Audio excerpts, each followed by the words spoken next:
modelo de pronóstico publicado por el grupo francés, en que combina beta-2 microglobulina de 5.5 o más, edad mayor a 55 años, translocación 414, de lesión del 17 y ganancia del 1Q. Y nuevamente, si tenemos 0, ninguno de estos factores de riesgo, la mediana de supervivencia no se alcanzó a los 10 años. Con un factor de riesgo, la mediana de supervivencia 9.5 años, 2 factores de riesgo 5.6 años y más de 2 factores de riesgo 2.8 años. Esta es una de las más conocidas, ¿no? M-Smart, sabemos que la diseñó el grupo de la Clínica Mayo y esta no es la original. La original o la previa a esta fue diseñada y se estratificaba nada más en 2 grupos de riesgo, que era el de alto riesgo y el estándar. Posteriormente se decidió esta, en donde, por ejemplo, algunos que antes eran considerados de alto riesgo, como 414, pasaron al riesgo intermedio, pero… y aquí hace mucho hincapié para ver qué escala vamos a utilizar, pero si el paciente tiene acceso a drogas novedosas, ¿ok?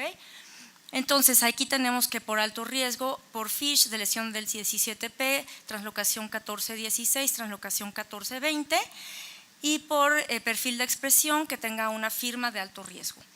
El riesgo intermedio para FISH es translocación 414, de lesión del 13 por cariotipo por bandas G, hipodiploidía o marcaje de células plasmáticas mayor o igual a 3%.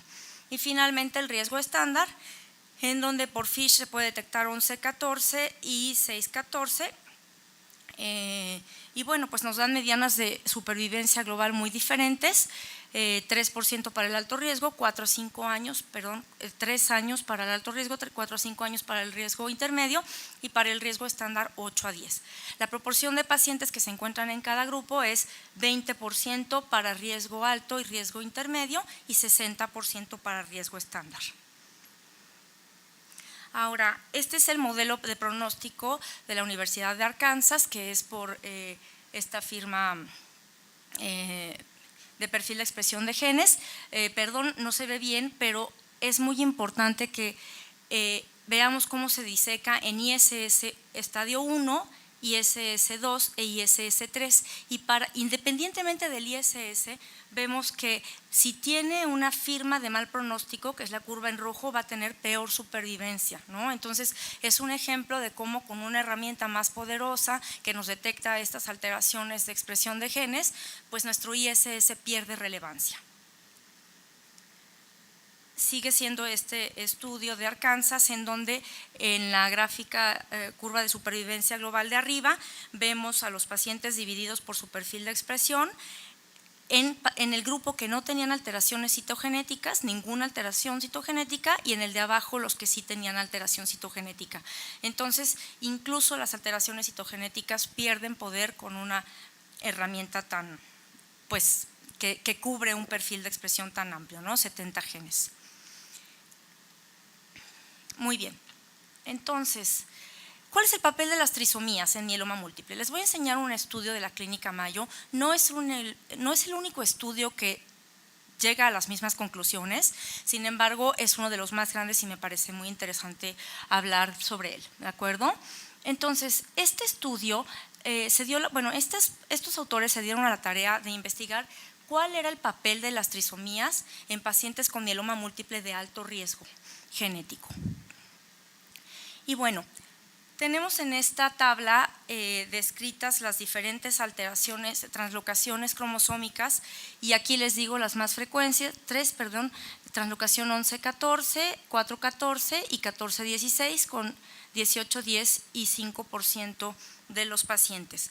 Y en la columna de la derecha vemos que un 14% de los pacientes que tenían esta translocación 11-14 tenían trisomías.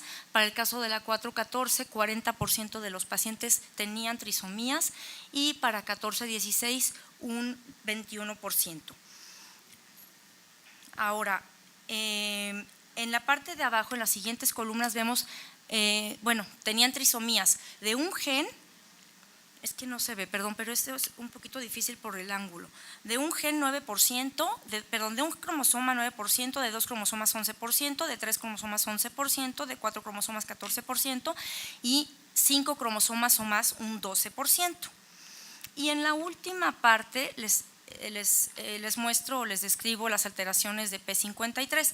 De lesión del P tuvo un 10% de los pacientes y de estos la mitad, 53%, tuvo trisomías presentes. ¿Ok?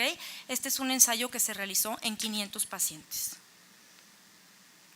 Bueno, entonces esta imagen pues nos enseña las diferentes combinaciones de estas alteraciones que podemos tener, ¿de acuerdo? Desde una sola alteración o 2 o 3 o 4 o 5.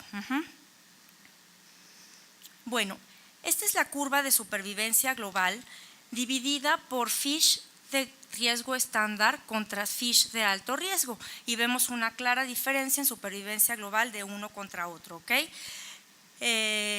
La siguiente curva lo que hace es agregar a estas dos curvas, agregar una tercera curva que son los pacientes de alto riesgo, por FISH, que tenían trisomía. Y entonces vemos que la curva se iguala y no hay diferencia en supervivencia global con los pacientes de FISH de grupo estándar. Y estas curvas también son de supervivencia global y vamos a ver primero las del lado izquierdo, que es panel A y panel B. En el panel A y panel B vemos las alteraciones, bueno, vemos las curvas. En la curva de arriba es sin alteraciones de alto riesgo y la curva de abajo con alteraciones de alto riesgo en pacientes que no tienen trisomía. Sin embargo, en pacientes que sí tienen trisomía, ¿qué vemos? Que las curvas se juntan y ya no hay una diferencia, ¿de acuerdo?, en supervivencia global en estos dos grupos. En los paneles de la derecha, que son C y D, vemos este mismo ejercicio, pero en pacientes sin alteración de P53 y en la de abajo con alteración de P53 y sucede lo mismo. Al tener los pacientes trisomía, estas curvas se juntan, es decir, se borra o se anula este mal pronóstico por delesión del 17 del lado derecho y por translocaciones de alto riesgo del lado izquierdo, perdiendo su poder en cuanto a mal pronóstico. Bueno, ¿qué pasa en cuanto a medicamentos? En cuanto a bortezomib, este es un estudio que nos reporta qué pasa con bortezomib en pacientes que tienen lesión del cromosoma 13 por cariotipo en un ensayo fase 2, que fue el SUMMIT, y un ensayo fase 3. Y vemos, la primera gráfica es la curva de supervivencia del ensayo fase 2, en donde vemos que las curvas la de hasta arriba es el paciente sin lesión del cromosoma 13, y la de abajo es el grupo de pacientes con lesión del cromosoma 13 y no hay una P estadísticamente significativa. Es decir, al tratarlos con bortezomib parece que este mal pronóstico de la lesión del cromosoma 13 se anula. Y la siguiente es el mismo ejercicio, pero en el ensayo fase 3, que fue el APEX, en donde en la parte de arriba vemos al grupo tratado con dexametasona únicamente, sin lesión del 13 y con lesión del 13, en donde es claramente una diferencia de supervivencia global. Y en la parte de abajo, al tratar con bortezomib, nuevamente se anula este mal pronóstico. Ok. Este es un ensayo, este es un estudio que lo que hizo fue, el doctor Cabo se dio la tarea de reunir los datos de 4 diferentes estudios europeos que abordaban el papel del bortezomib como tratamiento de inducción en pacientes, tratamiento de inducción con bortezomib en pacientes que después fueron a trasplante. Entonces reunieron un alto número de pacientes, 1,894 pacientes, y se vio qué pasaba con ellos. Entonces, en esta tabla les muestro las conclusiones. La remisión completa, aquí tenemos, esta es la columna de pacientes tratados con bortezomib y la de la derecha pacientes no tratados con bortezomib, y lograron remisión completa 14.5% de los pacientes tratados con bortezomib y 4% de los no tratados con bortezomib. Cuando vieron qué pasaba con los pacientes, qué porcentaje de pacientes lograban remisión completa de acuerdo a translocación 414 y o lesión del 17, si no tenían estas alteraciones lograban remisión completa 18% de los pacientes, y si sí la tenían menos del 1%. ¿Okay? En cuanto a supervivencia libre de progresión, bueno, la mediana para el grupo de bortezomib fue de 41 meses contra 33 meses para los pacientes que no recibieron bortezomib, para los pacientes de alto riesgo 32 meses contra 22 meses, los pacientes no de alto riesgo 47 contra 38 meses, o sea, las tres fueron estadísticamente significativas, y si analizaban el grupo que solamente tenía translocación 4-14, también había un beneficio de 24 contra 36 meses y de lesión del 17 de 19 contra 27 meses. Sin embargo, si tenía las dos alteraciones, 4-14, translocación 4-14 y de lesión del 17, no había un beneficio al tratar con bortezomib. Bueno. Y este es el último estudio que les voy a hablar de medicamentos. Este es un ensayo de un solo brazo que desarrolló el grupo francés, 50 pacientes con mieloma múltiple refractario o en recaída previamente expuestos a lenalidomida y que tuvieran de lesión del 17 y o 4-14. Entonces es un grupo de un pronóstico muy pobre. Y a este grupo lo trataron con pomalidomida, dexametasona hasta la progresión. Y vamos a ver pues lo que nos interesa en particular en este momento. Los pacientes por intención a tratar, el tiempo a la progresión del grupo en general fue de 2.96 meses y la de lesión del 17 de 7.3 meses. Y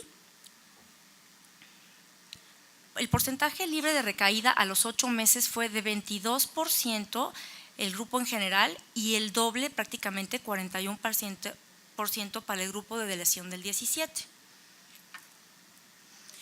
Esta es la curva de supervivencia global, en donde, bueno, de lesión del 17, su mediana de supervivencia fue más del doble del grupo en general. Entonces, bueno, pues pomalidomida es un estudio muy pequeño, pero finalmente reunió a 50 pacientes, ¿no? Que como vimos, la de lesión del 17 la tiene alrededor de un 10%